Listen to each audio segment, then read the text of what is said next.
ప్రభుత్వం మీద ఎప్పుడు ఎలక్షన్ వస్తుందా, ఎప్పుడు కర్రుగాల్చి వాత పెడదామన్నంత కోపం ఉన్నారు. ఎందుకంటే ఇటువంటి మాటలు ఇట్లాంటి ముఖ్యమంత్రిని బహుశా ఎవరు చూసున్నారు. మనం కూడా చూసినాం.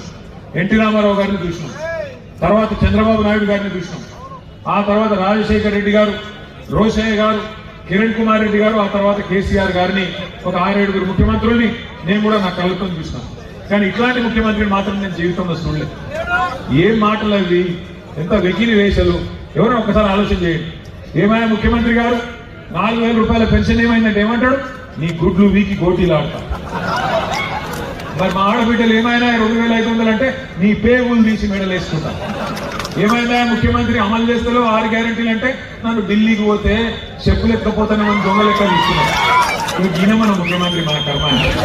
లంకె బిందెలు ఉంటాయనుకొని సెక్రటేరియట్కి వచ్చిందంట, లంకె బిందెలు ఉంటాయనుకొని సెక్రటేరియట్కి వచ్చిందంట.